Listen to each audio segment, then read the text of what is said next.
A costa brasileira, famosa por suas praias, guarda em seus mais de 8.000 quilômetros de extensão um outro tesouro.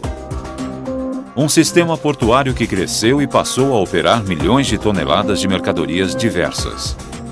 Sozinho, o sistema responde por mais de 90% das exportações brasileiras. Vitais para o desenvolvimento econômico brasileiro, os portos públicos e terminais privados viram o comércio exterior do país quadruplicar na última década.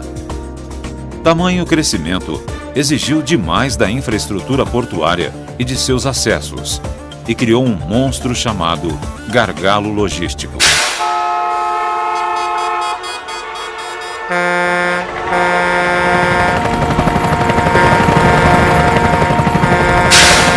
Os gargalos afetam a produtividade dos portos e a competitividade brasileira, causando descontentamento e prejuízos para a população. Hoje não dá para discutir um projeto apenas da forma econômica, como não dá para discutir um projeto que seja só ambiental. Recebia toda a carga e a influência na malha viária de caminhões pesados entrando e saindo da cidade, e o porto não deixava nada para a cidade. Seriam cenários extremamente otimistas, seriam os números que todos nós gostaríamos de ter, não é? Mas que, infelizmente, existe uma dificuldade grande hoje de atingi-los. O governo brasileiro reagiu com o PAC, Plano de Aceleração do Crescimento, e investe em dragagens, construção de novos terminais e de acessos terrestres. Também o governo federal conseguiu aprovar em 2013 a nova Lei dos Portos, que dá novos critérios ao setor privado para exploração, arrendamento e movimentação de carga nos portos públicos e terminais privados. Pela localização estratégica do porto, nós sempre temos que considerar que ele não se limita apenas ao estado de São Paulo. Ele serve também a um raio de mais de 1.000 quilômetros daqui. Nós vamos deixar para os problemas para as futuras gerações resolver, ou a gente está encaminhando de uma maneira clara e franca as necessidades de movimentação dos dois lados? A cidade que cresceu para a ponta da praia e o porto que veio junto. Você precisa pensar que você tem um povo aqui que precisa ter respostas até para que possa se situar nesse cenário de prosperidade, de desenvolvimentismo, etc. Né? Portos brasileiros, caminhos da nação, desafios do crescimento. A história da cidade se mistura com a história do porto e vice-versa. Agora, as áreas de tensão, elas são quantificáveis, mensuráveis, estão todas identificadas, todo mundo sabe onde elas estão. Tinha muito mais a ver com uma cidade que teve o porto, mas ao mesmo tempo não estava preparada para a prosperidade. Eu não tenho dúvidas de dizer que o Porto de Santos é o porto do Brasil que tem a melhor condição de acesso terrestre. Porém, ela é insuficiente. Dos 34 portos brasileiros, os 10 principais movimentaram sozinhos, em 2012, um pouco mais de 86% de todas as cargas. E o principal problema desta elite de portos é a infraestrutura de acesso aos seus terminais de carga. Seja pela insuficiência de acessos rodoferroviários, seja por problemas no processo de dragagem de seus canais marítimos, vitais para que os portos recebam navios de maior porte. Mas não somente isso. O excesso de burocracia, que exige mais de uma centena de papéis para cada navio atracado, causa uma grande perda de tempo. Por outro lado, as crescentes operações portuárias têm causado transtornos às cidades portuárias e conflitos com as leis ambientais.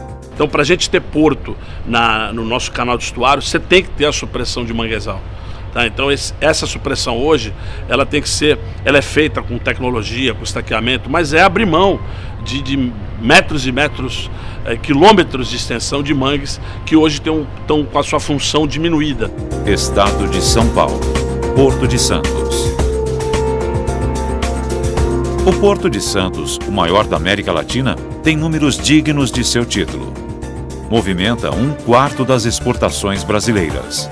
Está a 70 quilômetros do centro econômico e financeiro do Brasil, a cidade de São Paulo, e opera todo tipo de carga.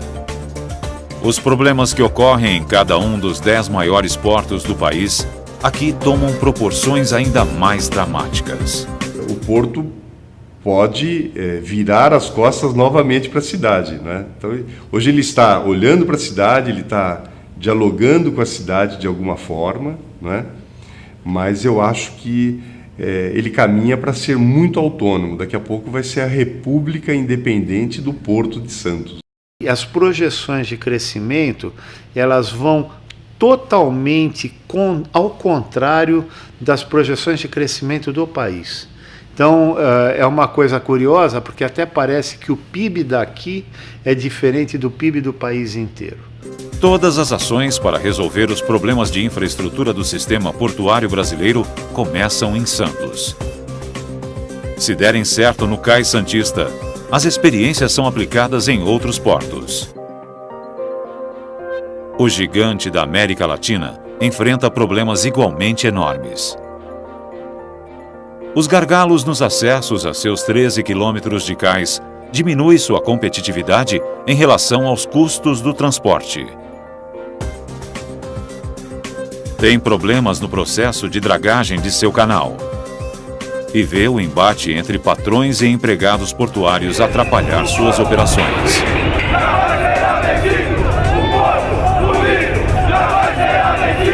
Apesar do início da operação de 2 novos terminais e ampliações de outros, que praticamente dobrarão a capacidade de movimentação de contêineres, a situação real do Porto de Santos vem reduzindo suas projeções de movimentação. Não adianta você hoje, por exemplo, aumentar a Via Anchieta e a Via Imigrantes. Não adianta incrementá-lo e colocá-la toda no mesmo funil. Você precisa, talvez, de uma outra descida para o porto. As pessoas procuram olhar para Santos. E muitas vezes elas olham para Santos e ainda veem caminhões estacionados como se fosse uma muralha entre o porto e a cidade de Santos. Então, eu acho que nós devemos fazer com que a cidade passe a brilhar, mostre o seu brilho naquela área. Essa falta de clareza da política brasileira, essa falta desses planejadores que estão atuando hoje, é que dá esse desconforto e essa fragilidade da política brasileira. Mas estas dificuldades nunca foram tão aparentes quanto do escoamento da super safra de grãos dos últimos meses. Sem silos suficientes para armazenar a colheita recorde, milhares de caminhões com destino a Santos provocaram o colapso nos acessos aos terminais do porto. Na margem direita já foram construídos 2 viadutos para coibir o cruzamento rodoferroviário em 2 locais importantes do porto. Aqui nós não somos apenas um lugarejo que vive próximo de um porto importante do país, entendeu? Nós não somos a periferia do porto. O porto é a nossa periferia, né? E nós temos que fazer o casamento disso de maneira assim muito inteligente.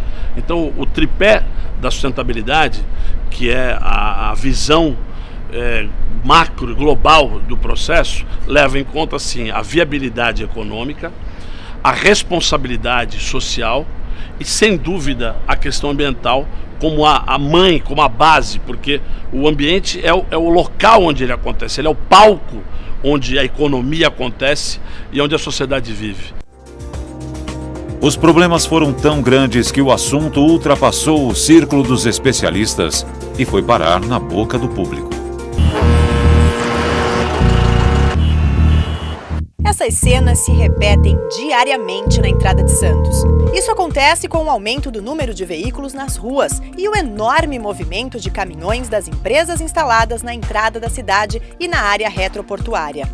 O cenário se torna caótico durante as chuvas e se complica ainda mais na temporada de exportação da safra de grãos, quando milhares de carretas chegam de todo o Brasil trazendo cargas para serem embarcadas nos navios. Hoje, o complexo viário da entrada da cidade é um imenso gargalo, que atrasa o transporte público e reflete na perda da mobilidade e qualidade de vida das pessoas. As apostas para a resolução dos problemas em Santos vão desde o programa Porto Sem Papel, que promete diminuir a burocracia estatal, passando por investimentos nos acessos rodoviários e um fortalecimento do outrora desdenhado sistema ferroviário, indo até um processo coordenado e mais ágil de dragagem de seu canal. Os brasileiros estão atentos nos estudiosos do tema e nas ações do governo, em busca de soluções para reafirmar o atual status do Brasil. Um país central no comércio e até mesmo na política internacional. E o Porto de Santos está na ponta deste processo. Portos Brasileiros, Caminhos da Nação, Desafios do Crescimento, traçará o perfil do sistema portuário, falando dos dramas dos 10 maiores portos e das ações para resolver seus gargalos.